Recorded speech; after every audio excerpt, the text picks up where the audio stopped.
spies, and Tom Hanks is the attorney, and he's defending this spy, the Russian spy. And they're about to go into court, and Tom Hanks, this isn't exact, but Tom Hanks turns to him and says, "Are you nervous?" And the spy very calmly looks at him and says, "Would it help?"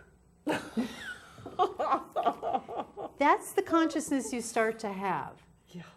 If I start screaming in anger, rage, because I have a right, how dare you treat me this way? Or I go cold, I'm not going to speak to you for 2 weeks. Does it help the situation? Does it get you back into a loving exchange with your partner when you do this? No, it's not good for either. There's no doubt about it. Exactly. So that's what my work is about. Let's get that diffused to neutral so that when these things happen, because life happens, we know that. Right now it feels like a powder keg out there. But you don't have to be part of the powder keg. You can be more sitting on the sidelines, and I don't mean cold and indifferent, but it's more that you can be in that observer place going, wow, I do not want to be part of that. Yes. And those are the people that I want to reach. Those are the people that say, this isn't working really well. I don't know how to control this. I've gone into therapy for years, and it's the same thing that when I first got there, I'm still having these same emotions. I understand it, but even understanding it isn't taking away the edge. Exactly. That's the client I want to see, because I'll help them take away the edge. You understand it, but if you're going to white knuckle through it, why?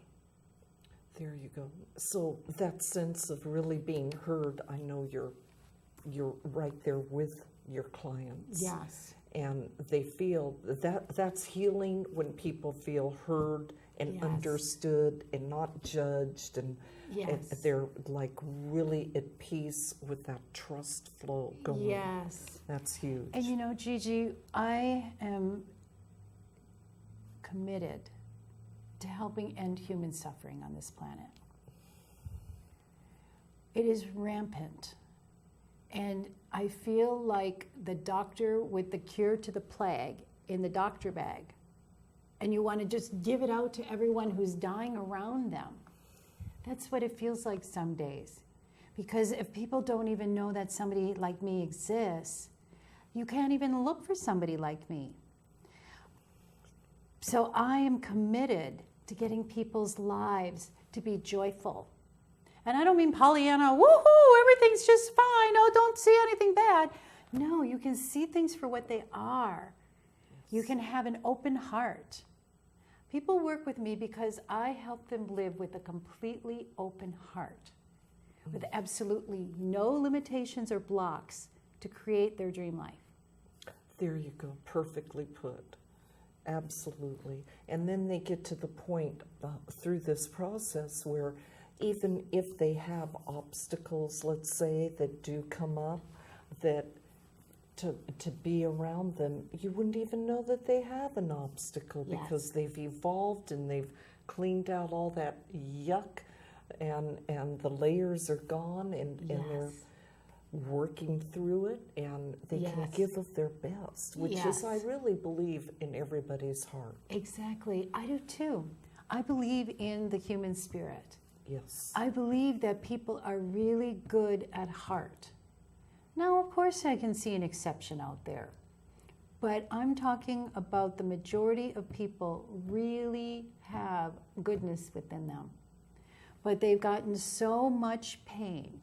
They've gotten so beaten up by things that have happened, whether it's to them personally or things that they watch in the world around them, and they just don't feel like they are operating at their best. That's that layering that I'm talking about, day after day of that same, hammering, and pretty soon you feel like you're bloody.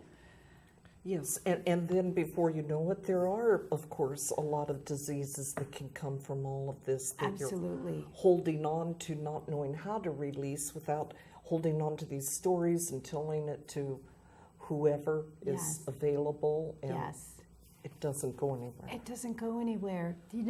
Doctors talk about how they're very aware of how stress breaks down the body. We know this.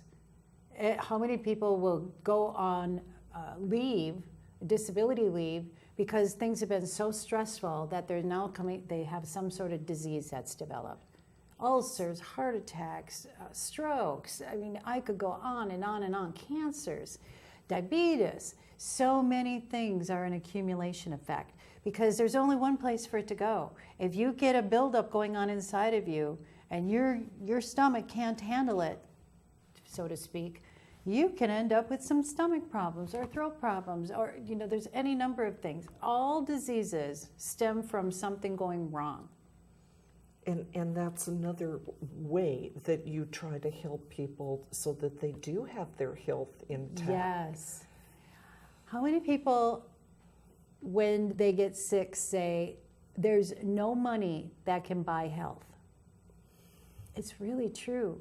You can't buy health. If I get cancer, I can't go to someone and buy a cancer-free body. Yeah. It forces people to deal with whatever's been going on in their life.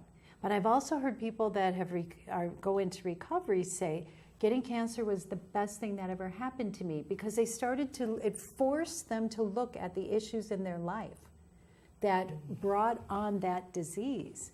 And when you start to clear that out, the body knows how to heal itself. You just got to get out of you the blueprint that brought on the disease, dis-ease. Yes. So once you do that, your body knows how to bounce back. That's a beautiful point. That really is. And so anybody can go through this process and just clean things up and be able to kind of be fresh and on a higher plateau. Much to deal. higher. Exactly. I want to read a quote that I read from Robert Downey Jr. Now, I don't know if people remember his story, and I'm just going to give the highlights as I know it. He was extremely successful as an actor early on in his career, and he ended up having a very severe drug problem. In and out of courts. I remember this from the 90s. He met a woman, the way I've heard this story told. So Robert, if I'm not saying it correctly, please forgive me. But he met a woman that made him believe in himself. And he turned his life around. And now he is a hugely successful actor again. And he's found what he's been looking for. So when I read this quote, it was based on knowing this a little bit. He wrote, "People never change because they are under threat or under duress. Never.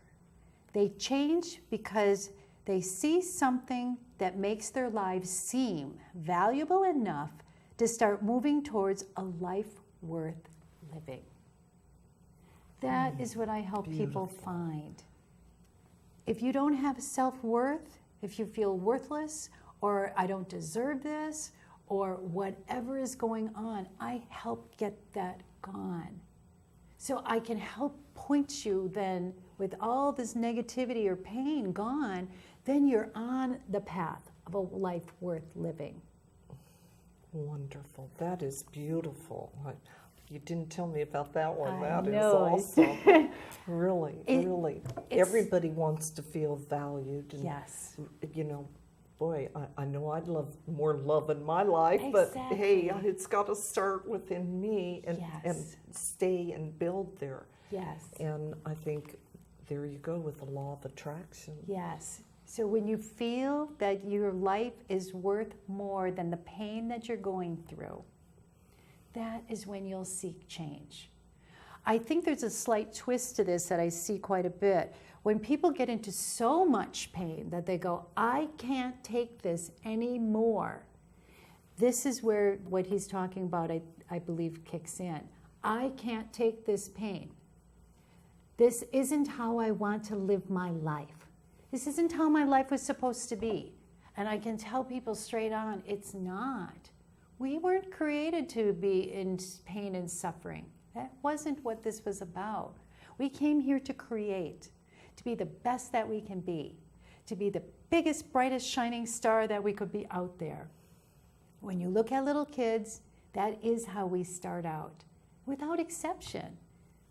You look at a bunch of 1, 2, 3-year-old children, and they're adorable. ball.